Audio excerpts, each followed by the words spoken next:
Receiving critical feedback can trigger our emotional responses, especially destructive feedback. Preparing for feedback sessions helps one become less reactive, an indicator of a high emotional intelligence.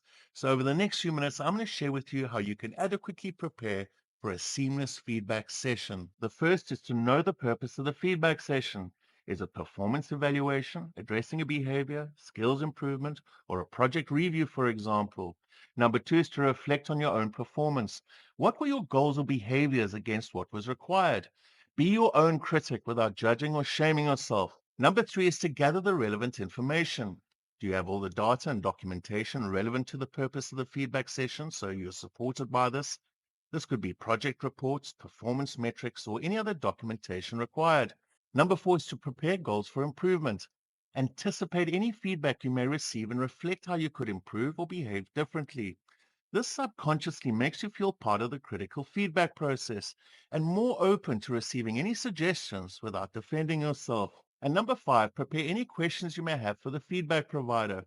Write them down using open-ended questions beginning with what, where, why, or how, as you gain way more information than those closed questions. Now, immediately before the session, start to prepare your emotional agility.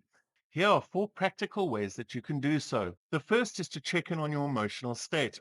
Are you feeling nervous, angry, fearful, frustrated, or maybe even excited?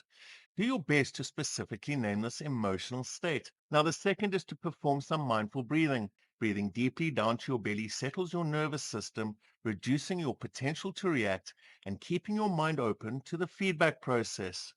Number three is to notice your thinking. Are you telling yourself stories that potentially make the session worse than it really is?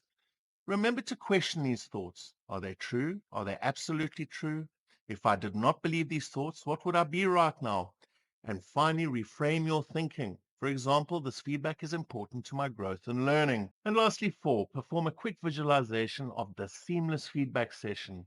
Imagine it in as much detail as you can, the sight and sound of the feedback openly being shared, where you are calmly listening, sharing your information, and asking the open-ended questions. Now, applying these ideas will help you greatly in terms of the feedback session, way more than if you don't prepare for it.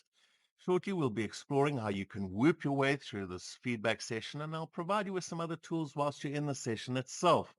So until then, take care and stay aware.